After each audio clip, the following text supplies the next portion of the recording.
On the morning of June 5, 1967, hundreds of modified Sherman tanks rolled toward battle across 3 different fronts. Their crews knew they were operating machines that should have been scrapped 2 decades earlier. The hulls had been manufactured in Detroit and Philadelphia during World War II. The guns had been designed in France for tanks that did not yet exist when these Shermans first saw combat. The engines had been replaced, the suspensions upgraded, the turrets modified beyond anything American engineers had ever imagined. These tanks were 23 years old. Some had crossed the Rhine with Patton's Third Army. Others had fought through Italy or the Pacific. Many had been purchased from European scrapyards for a few $100s each, smuggled through ports in crates marked as agricultural equipment, and rebuilt multiple times in workshops scattered across Israel. Their opponents that morning were operating Soviet T-54 and T-55 tanks, modern machines with sloped armor, powerful 100mm guns, infrared night vision equipment, and ammunition stabilization systems. On paper, the engagement should have been a massacre. The Sherman was a relic from a war that ended before most of these Arab tankers were born.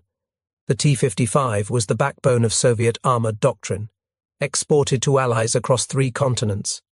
Arab tankers had trained for months specifically to fight this battle. Soviet advisors had taught them hull-down positions, coordinated fire, and tactical movement. They outnumbered Israeli forces and held prepared defensive positions. What happened over the next 6 days would prove that the outcome of armored warfare depends on far more than specifications written on a page. The M4 Sherman was never supposed to survive beyond 1945.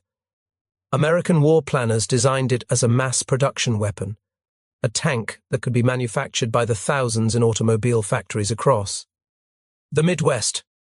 The design philosophy prioritized simplicity over sophistication, reliability over raw performance, and production numbers over individual capability. 11 different factories produced Shermans during the war. The Detroit Tank Arsenal, built specifically for tank production and managed by Chrysler, manufactured nearly 18,000 vehicles alone.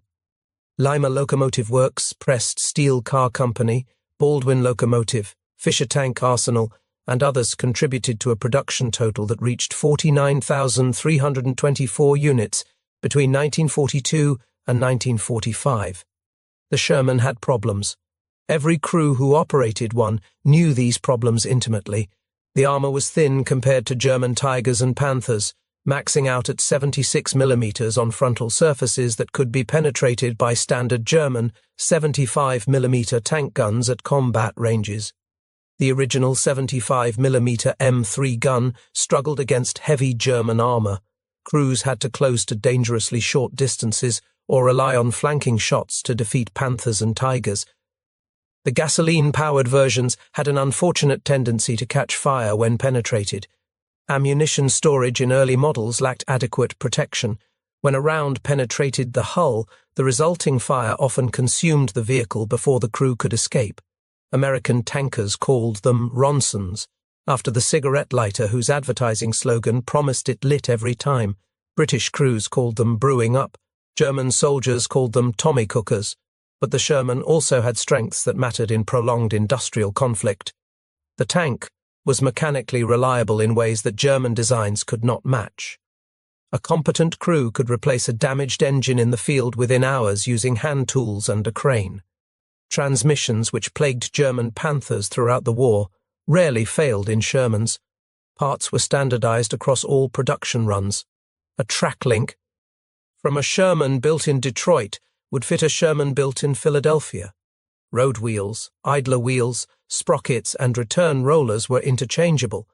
Supply sergeants did not need to track which factory had produced which vehicle. The Sherman could be shipped across oceans in standard cargo holds. It could cross bridges that would collapse under the weight of a Tiger. It could be transported on standard gauge railroad cars throughout Europe. These logistical advantages seem mundane compared to armor thickness and gun caliber, but they determined which tanks actually reached combat and which sat in depots waiting for parts. When the war ended in August 1945, the United States found itself with thousands of surplus Shermans and no strategic use for them. The tank was officially obsolete, American designers were already producing the M26 Pershing heavy tank and planning the M46 and M47 that would replace wartime equipment. Surplus Shermans went to scrapyards, to allies under military assistance programs, to storage depots where they rusted in rows waiting for disposal. The tank seemed destined to disappear from military history, another weapon that had served its purpose and been superseded by superior designs. Instead, something unexpected happened. The Shermans scattered across the globe and stubbornly refused to die. The first major post-war test came in Korea. On June 25, 1950, North Korean forces crossed the 38th parallel with approximately 250 T-34-85 tanks. These were proven Soviet machines that had crushed the Wehrmacht on the Eastern Front, arguably the best medium tank of World War II. Their crews had trained for months in combined arms tactics. American forces in Japan had virtually no armor capable of stopping them. The occupation army was equipped for peacekeeping, not tank warfare. When North Korean armor rolled south, American infantry found their bazookas bouncing off T-34 frontal armor. Requests for tank support received the response that no tanks were available. The United States Far East Command scrambled to respond. Officers scoured bases across Japan looking for any operational armor. They found 58 M4A3E8 Shermans scattered in various states of readiness. These were late-war models, the best variant produced, featuring the improved horizontal volute spring suspension system and 76mm M1 guns that had arrived too late to see significant combat in Europe. The Army created the 8072 Temporary Tank Battalion on July 17th. Within 2 weeks, these hastily assembled crews shipped their tanks to Busan and prepared to meet North Korean armor. The battalion was later redesignated the 89th Tank Battalion on August 7th. American tankers entered combat against T-34s with significant uncertainty about outcomes. The Sherman and T-34 had never met in battle during World War II, when the Soviet Union and United States fought as allies against Germany. Now, American crews would learn whether their aging equipment could stand against Soviet designs. The results surprised many observers. Despite being designed in 1941, the Easy-8 Sherman could hold its own against tanks built 5 years later. The M1 76mm gun penetrated T-34 armor at normal combat ranges. More importantly, American forces had access to high-velocity armor-piercing ammunition that increased penetration significantly. Korean War Shermans also benefited from superior optics. American gunners could acquire targets faster and had a better chance of scoring first-round hits. The M4A3E8 featured periscope sights that gave crews better situational awareness than T-34 crews enjoyed. In tank combat, the first accurate shot often determines the outcome. A tank that identifies threats faster and hits first usually survives while its opponent burns. American tankers also benefited from superior crew coordination. The Sherman's 5-man crew, with dedicated commander, gunner, loader, driver, and bow gunner, allowed specialization that improved combat effectiveness. The T-34 operated with only 4 crew members, forcing the commander to also serve as loader. This dual responsibility degraded tactical awareness at critical moments. Between July and November 1950, Shermans reportedly destroyed 41 enemy tanks while supporting infantry operations throughout the Pusan perimeter. The tank that was supposed to be obsolete 5 years earlier was winning engagements against frontline Soviet equipment. The first confirmed tank versus tank engagement occurred on July 10th near Cheonan. American M24 Chaffee light tanks encountered T-34s and were badly outmatched. But when Shermans arrived, the balance shifted. The heavier American tanks could absorb hits that destroyed Chaffees and return fire that actually penetrated enemy armor.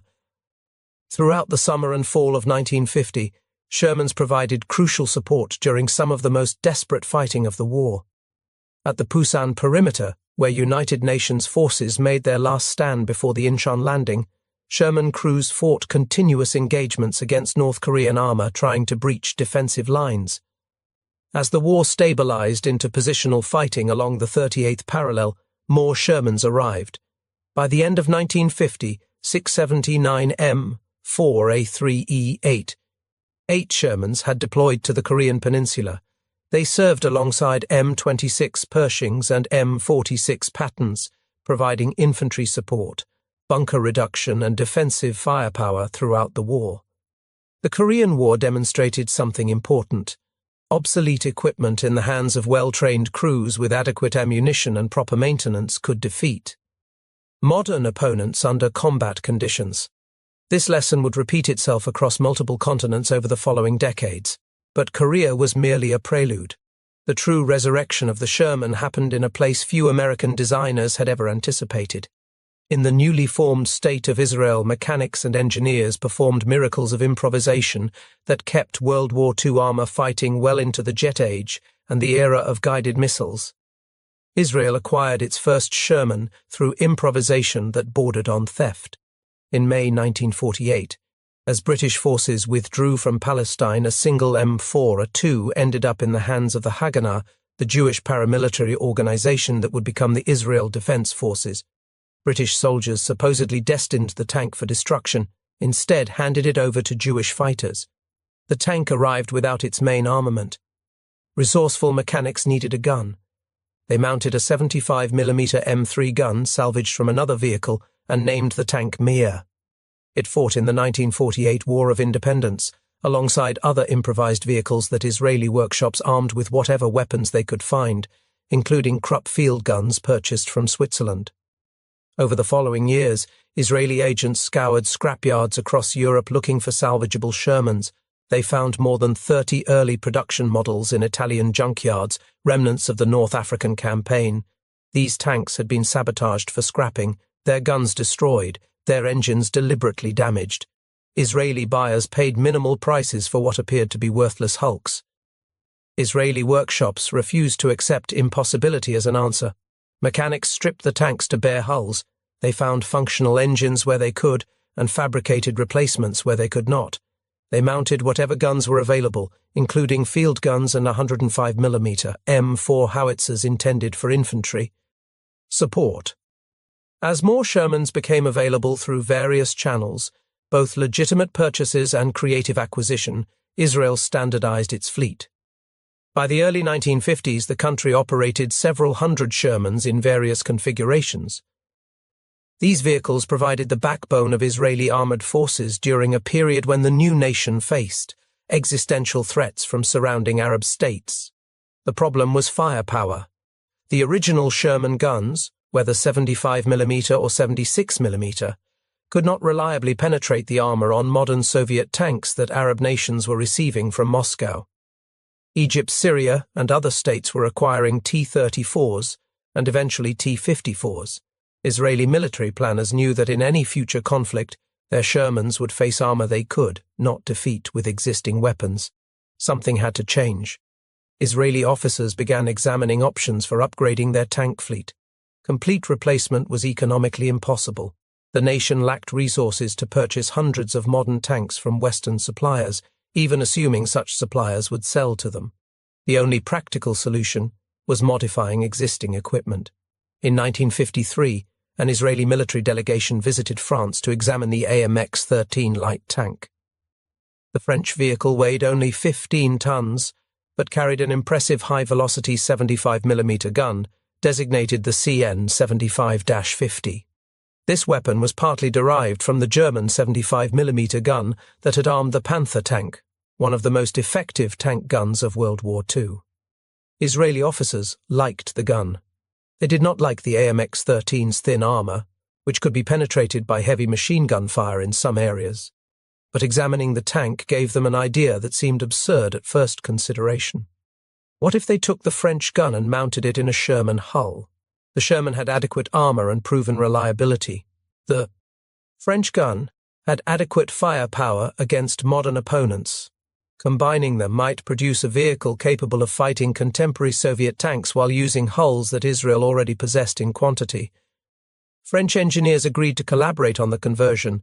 They developed a modified turret capable of handling the CN-75-50 gun and helped establish conversion procedures that Israeli workshops could implement. In March 1956, Israeli Ordnance Corps facilities began transforming Shermans into something entirely new. The conversion was not simple. The French gun was longer than original Sherman weapons and produced more recoil. Turret modifications were necessary to handle the different ballistics. Internal storage had to be reconfigured for French ammunition. But Israeli mechanics had experience improvising solutions from their years of rebuilding scrapped vehicles. They solved problems that professional engineers might have declared impossible. The first 50 M50 Shermans used the original Continental R975 gasoline engine and vertical volute spring suspension. Later models received Cummins diesel engines producing 460 horsepower, which improved reliability and reduced fire risk, along with the horizontal volute spring suspension from the EZ8 variant. In total, approximately 300 Shermans were converted to M50 standard between 1956 and 1964. The M50 saw its first combat during the Suez Crisis in October 1956. Israeli forces invaded the Sinai Peninsula as part of a coordinated operation with Britain and France. They encountered Egyptian armor, including Sherman tanks that Egypt had also acquired and modified.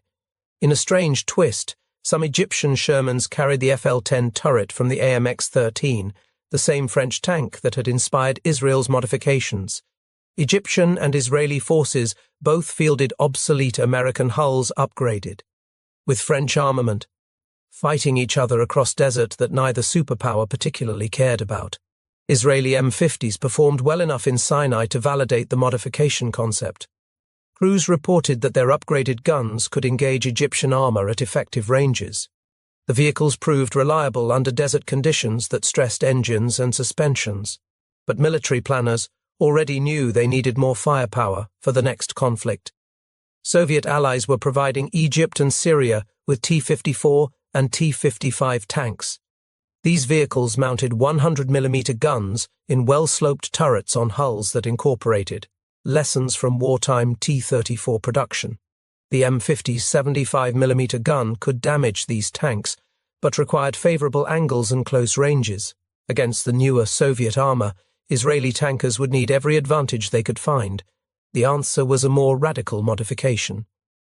In 1961, Israel began developing the M51, armed with a French 105mm gun. This was the Model F1 cannon designed for France's latest main battle tank, the AMX-30. Mounting such a weapon in a Sherman turret required engineering creativity that bordered on the impossible. Engineers shortened the barrel from 56 calibers to 51 calibers, reducing overall length enough to fit within Sherman turret constraints. They added a massive muzzle brake to help manage recoil forces that the original turret ring was never designed to handle. Ammunition was modified to use smaller cartridges with reduced propellant charges, trading some muzzle velocity for practicality within the cramped fighting compartment. The resulting weapon could fire heat rounds, high-explosive anti-tank ammunition that used shaped charge principles rather than kinetic energy to penetrate armor. Heat effectiveness does not depend on muzzle velocity in the same way conventional armor-piercing rounds do.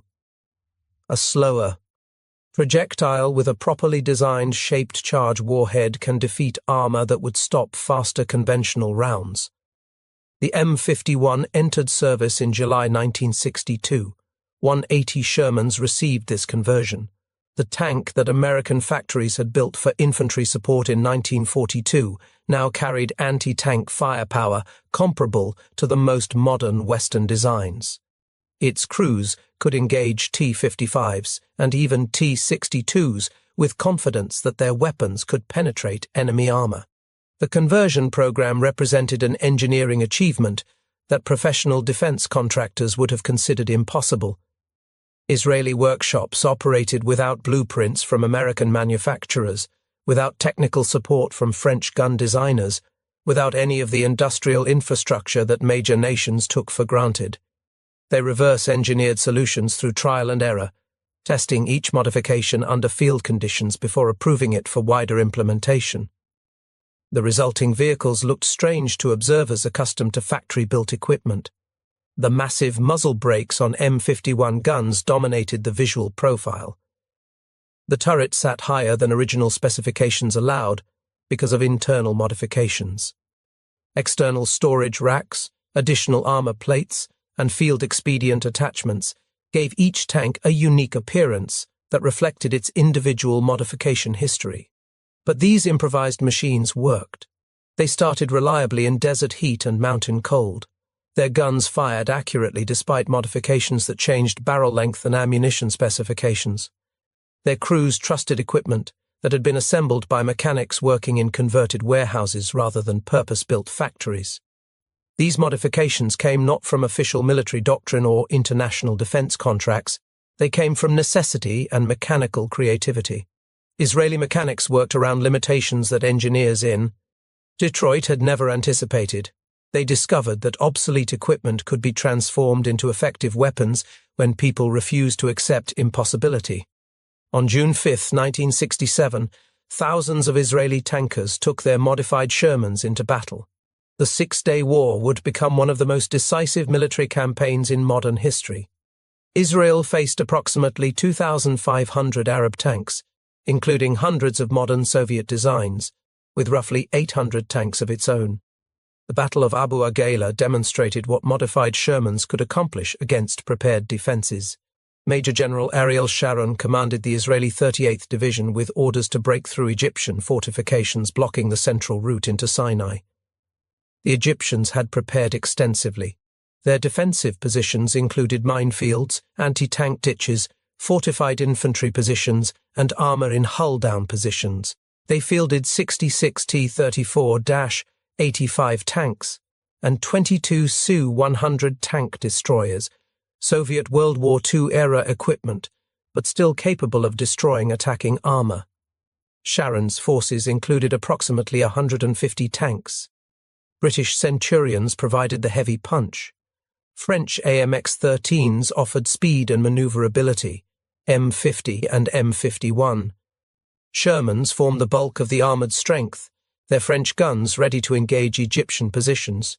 The attack combined all arms. Artillery fired preparation barrages while paratroopers landed behind Egyptian lines to neutralise artillery positions.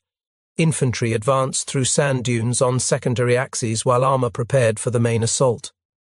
Israeli Super Shermans attacked Egyptian armour from multiple directions. Their French guns proved capable of penetrating Soviet-era armour at combat ranges.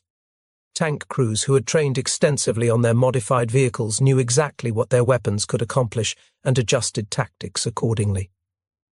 After 3 hours of fighting on June 6th, Egyptian tank and anti-tank units were destroyed. Israeli forces controlled the road junction at Abu Aghaila, and the route into central Sinai lay open. Throughout the Six-Day War, modified Shermans fought on all 3 fronts. On the Golan Heights, they engaged Syrian T-34s and T-54s dug into defensive positions. In the West Bank, they supported infantry clearing Jordanian forces from Jerusalem and surrounding territory. Across the Sinai, they pursued retreating Egyptian columns toward the Suez Canal. The M51's 105mm gun using heat ammunition proved capable of penetrating armor on tanks that outweighed and outclassed the Sherman hull by every conventional measure. Israeli crews reported successful engagements against T-54 and T-55 tanks at ranges where their opponents should have held decisive advantages. According to accounts from Israeli tank crews, one notable engagement occurred on the night of June 5th near Jenin. A column of M50s and M51s encountered Jordanian armor in the darkness. Israeli crews used turret-mounted spotlights, a field modification for night operations, to illuminate enemy positions. The Jordanians operated M47 pattern tanks, American vehicles far more modern than the Shermans facing them. Their 90mm guns could destroy Israeli tanks at ranges where Sherman guns struggled to penetrate pattern armor. In the close-range engagements that followed, Israeli crews benefited from extensive training for exactly this kind of night combat. They knew their vehicles, understood their weapons, and reacted faster than opponents caught by surprise. multiple Jordanian patterns were destroyed in these engagements, though Israeli Sherman units also suffered significant losses in the fierce fighting around Jenin and the West Bank. The Six-Day War proved that obsolete tanks could defeat modern opponents when crews understood their weapons and commanders employed them intelligently. Superior training, tactical creativity, and familiarity with modified equipment had overcome technical disadvantages that should have been decisive. But the war also revealed limitations that could not be ignored. Israeli tank losses, while sustainable given the brief duration of fighting, were significant. Crews who survived recognized that against better-trained opponents with the same equipment, outcomes might have been different. The Arab armies had been caught by surprise and fought without coordination. Future conflicts might not offer the same advantages.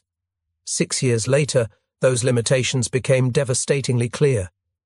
On October 6, 1973, Egyptian and Syrian forces launched a coordinated surprise attack during Yom Kippur, one of the holiest days on the Jewish calendar.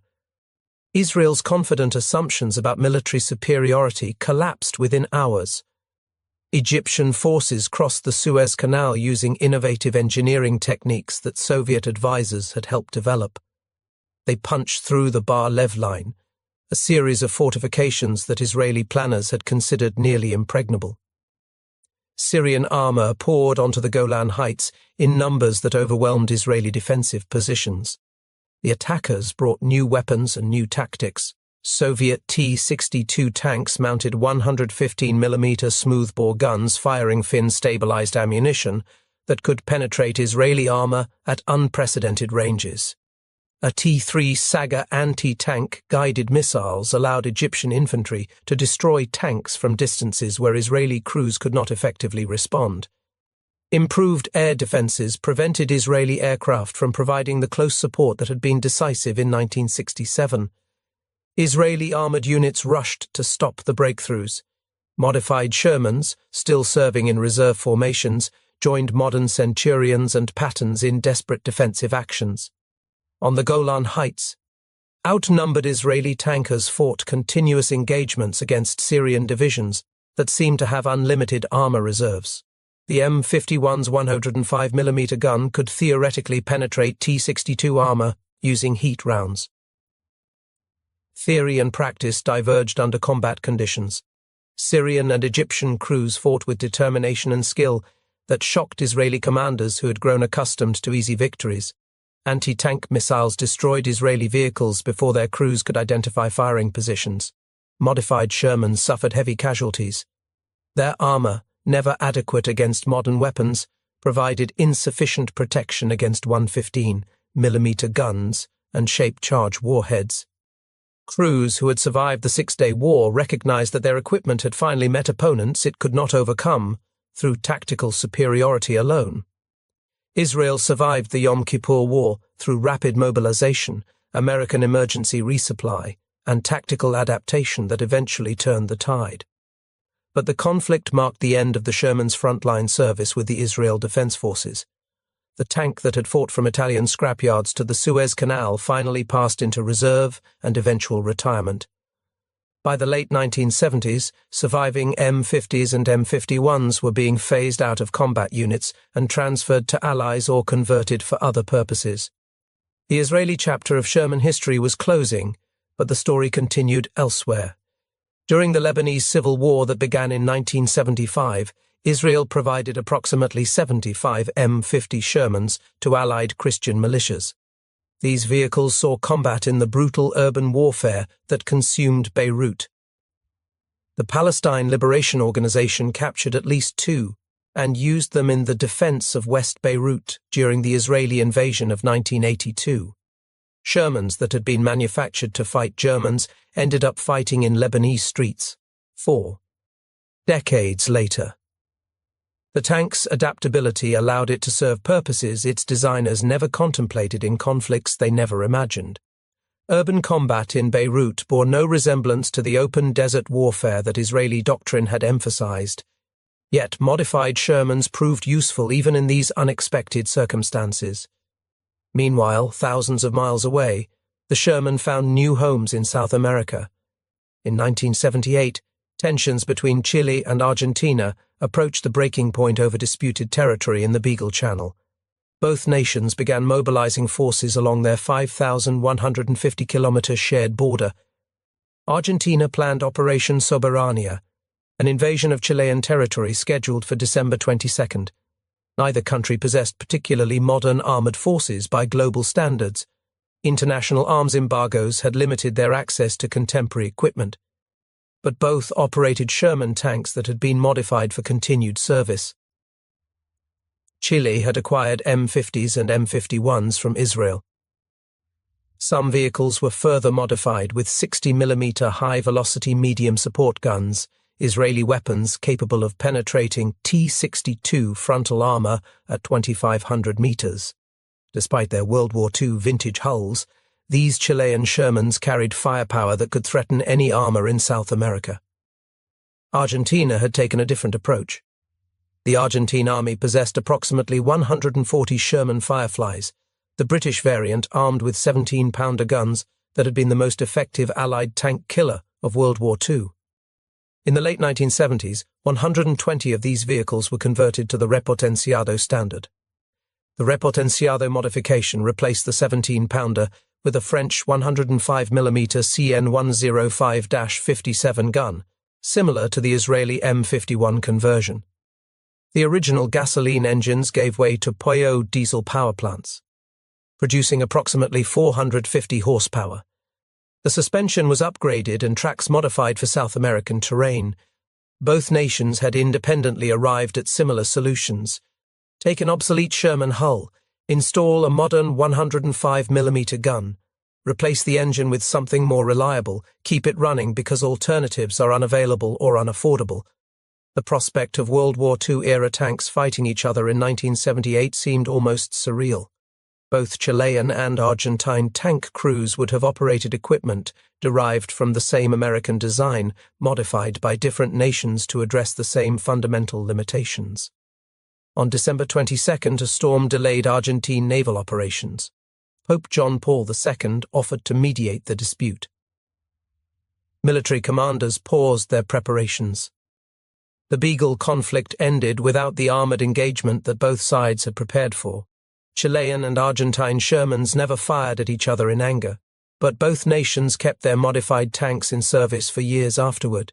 Chile began phasing out its Shermans in 1999, with the retirement process continuing until 2006 as they were replaced by Leopard 1 tanks purchased from the Netherlands and Germany. Argentine Repotenciados served until the mid-1990s. Paraguay received 3 Repotenciados from Argentina in 1988 and kept them operational until 2018. That date deserves emphasis. 2018, a tank designed in 1941, built for a war that ended in 1945, remained in active military service 73 years after its intended operational lifetime. These Paraguayan Shermans served with the Presidential Escort Regiment, one of the oldest continuously active military units in South America. They participated in parades, training exercises, and ceremonial duties until their final retirement. When the last one left service, military historians around the world noted the passing of an era. The Sherman Tank, which had been manufactured by the tens of thousands to fight Nazi Germany, had finally completed its operational career in a landlocked South American nation that had never been involved in World War II. The Sherman's longevity reflects something important about military equipment that procurement officers and defense analysts often overlook. The most successful weapons are not necessarily the most advanced. They are the ones that can be maintained, modified, and operated by ordinary people under difficult conditions. During World War II, American factories prioritized standardization and reliability. Every Sherman used the same track links, the same road wheels, the same basic components regardless of which factory produced them. A mechanic who learned to maintain one Sherman could maintain any Sherman anywhere in the world. Parts could be cannibalized from damaged vehicles to repair others. Supply chains did not need to track which subcontractor had produced which component. A replacement transmission from one manufacturer would fit a tank built by another manufacturer 3,000 miles away. These features seemed mundane compared to German engineering sophistication. The Tiger tank had thicker armor and a more powerful gun. The Panther combined revolutionary sloped armor with an excellent 75mm high-velocity cannon. Both outclassed the Sherman in direct armor-on-armor combat by significant margins. But Germany produced approximately 1,300 Tiger I tanks and 6,000 Panthers. The United States produced nearly 50,000 Shermans. When a Tiger broke down, replacing the transmission required specialized equipment, trained mechanics, and parts that might not exist in forward depots. When a Sherman broke down, crews could often fix it themselves with hand tools and determination. After the war, these same characteristics made the Sherman attractive to nations with limited industrial capacity. You did not need sophisticated facilities to maintain a Sherman. You did not need extensive training programs to operate one. You did not need contracts with defense contractors who might refuse to supply spare parts. You could purchase Shermans cheaply from nations that no longer wanted them. You could modify them using whatever weapons and components were available. You could keep them running indefinitely as long as someone understood basic mechanical principles. Israeli mechanics demonstrated what determined people could accomplish with equipment that official sources had written off as worthless. They did not have access to American supply chains or factory support from Chrysler or General Motors. They improvised solutions using whatever they could acquire from whatever source would sell to them. French guns were modified to fit American turrets that were never designed for them. Diesel engines from commercial truck manufacturers replaced gasoline power plants from aircraft engine producers. Suspension systems were upgraded using components designed for later tank models. The Sherman became a platform for adaptation rather than a fixed design with unchangeable specifications. The Indo-Pakistani War of 1965 provided another demonstration of Sherman adaptability and the importance of factors beyond equipment specifications. Both India and Pakistan operated modified Shermans alongside more modern equipment. The tanks that had helped win World War II were now fighting over territorial disputes on the Indian subcontinent. At the Battle of Asal Uttar, Indian forces including 3 armoured regiments faced Pakistani forces built around the elite 1st Armoured Division. The Indians fielded approximately 42 M4 Shermans, 42 AMX-13 light tanks, and 42 British Centurions. The Pakistanis brought approximately 170 M47 and M40.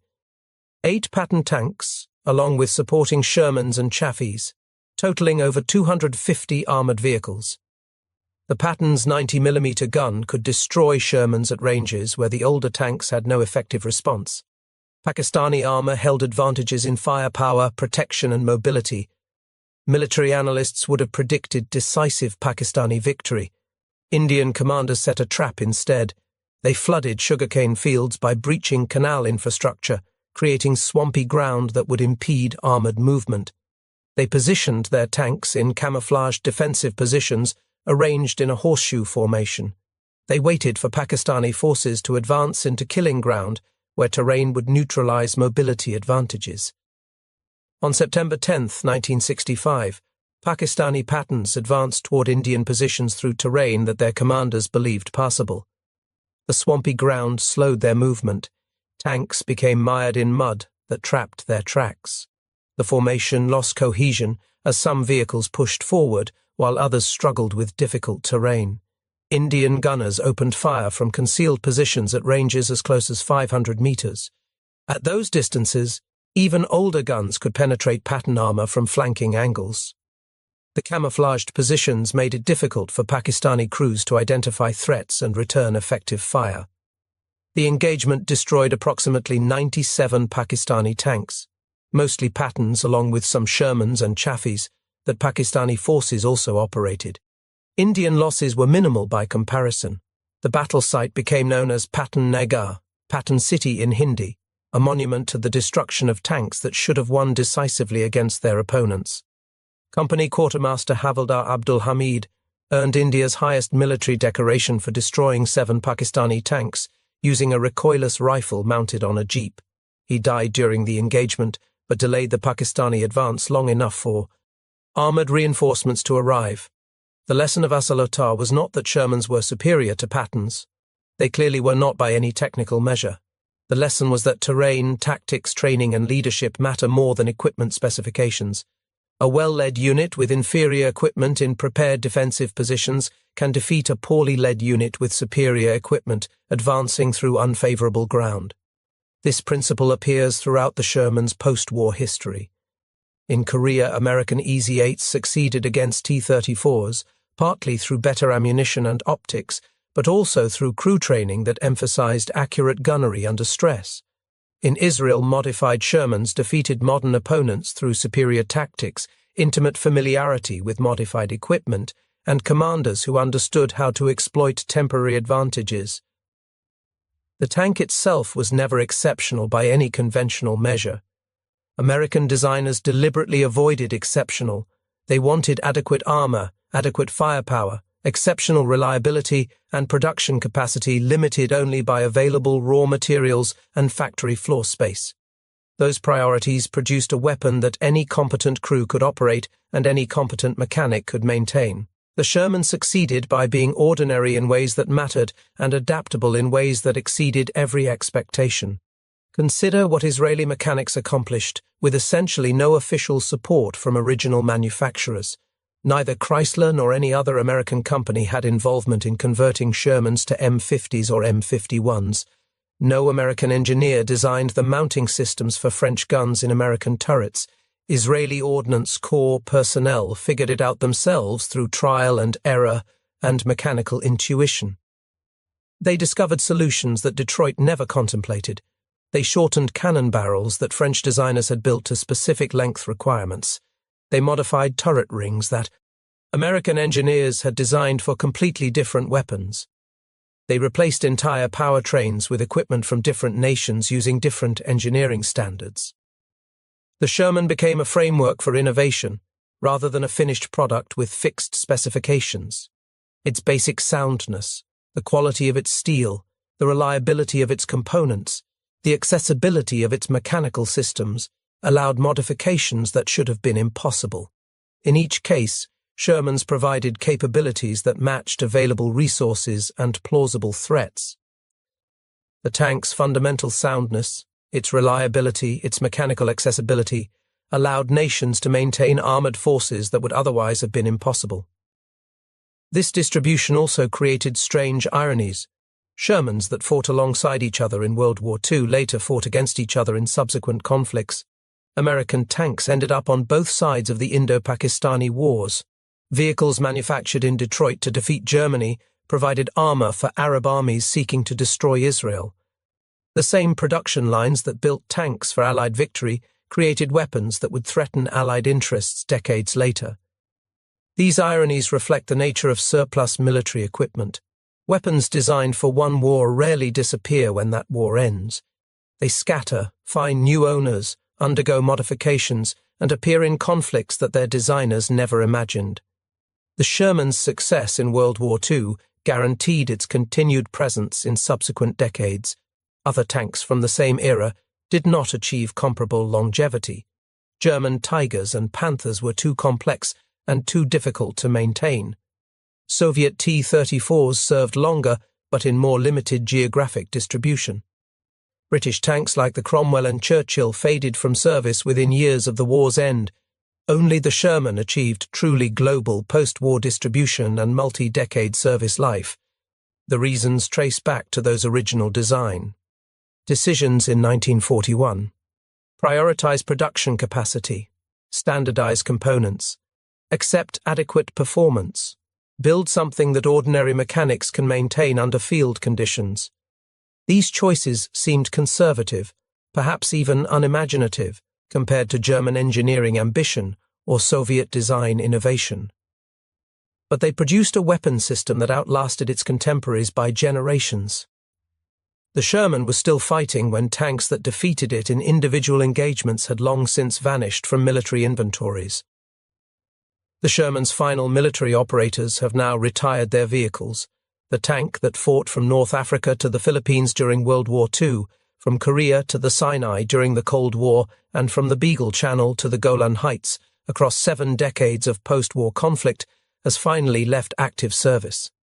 Museums now preserve what battlefields once consumed. You can find Shermans in collections across the world, including modified Israeli variants that document the remarkable engineering accomplishments of mechanics working without factory support or official documentation. These preserved vehicles tell stories that production statistics and specification sheets cannot capture. The Sherman was never the best tank in any conflict where it served. German Tigers and Panthers in World War II, Soviet T-34s and T-54s throughout the Cold War, and contemporary designs from every major producer all exceeded Sherman capabilities by conventional measures of armor, firepower, and mobility. Yet the Sherman kept fighting while supposedly superior opponents disappeared from service. It adapted while fixed designs became obsolete. It served nations that could not afford better and proved that better was not always necessary.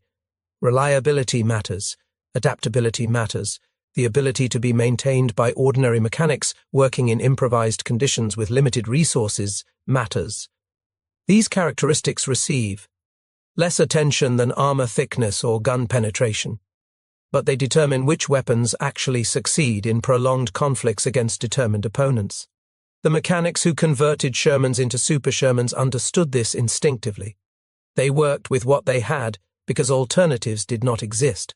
Their modifications extended the useful life of World War II equipment by decades, allowing nations with limited resources to maintain credible armored forces against better-equipped opponents. Israeli tank crews, who fought in the Six-Day War, took machines that should have been scrapped into battle against modern opponents and emerged victorious. The hulls that had been manufactured in Detroit, shipped to Europe, scrapped in junkyards, salvaged by agents working in secret, and rebuilt multiple times held together through conditions American designers never anticipated. After the war, tanks returned to storage, awaiting the next conflict that would demand their service. That service came in 1973. The Yom Kippur War consumed equipment at rates that shocked planners. Many modified Shermans that had survived 1967 were destroyed during the desperate fighting. Their crews escaped when they could. The hulls that had crossed continents and survived decades finally met opponents their modifications could not overcome. But other modified Shermans survived. Some went to Chile, where they patrolled borders until the early 2000s. Some went to Lebanese militias, where they fought in civil wars that consumed a generation. Some ended up in museums, where they now teach visitors about mechanical ingenuity and the limits of official planning. The design that American factories created for one war against one enemy fought in conflicts across 4 continents spanning 7 decades. Production ended in 1945. The last Sherman left military service in 2018. 73 years of operational history from a tank designed for a war that lasted less than 4 years of American involvement. That is how adaptation and innovation actually work in warfare. Not through procurement programs and official requirements documents, but through mechanics and crews who modify existing equipment to meet challenges that original designers never anticipated. The Sherman succeeded not because it was exceptional, but because it was adequate enough to be improved by anyone with mechanical skills and determination. If you found this story of mechanical adaptation and military improvisation as compelling as we did, please take a moment to like this video. It helps us share more forgotten chapters of military history with audiences who appreciate these untold stories. Subscribe to stay connected with our continuing coverage of weapons, vehicles, and conflicts that shape the modern world. Each video explores another chapter that official histories often overlook. Leave a comment below telling us where you are watching from. Our community includes veterans, historians, engineers, mechanics, and military enthusiasts from dozens of countries. Your perspectives and insights make these discussions richer and more meaningful. Thank you for watching. Thank you for remembering the mechanics, engineers, and crews who kept obsolete equipment fighting long past its intended retirement. Their ingenuity deserves recognition even when official histories overlook their contributions. These are the people who actually win wars, not through revolutionary technology, but through determination and adaptation when facing impossible circumstances.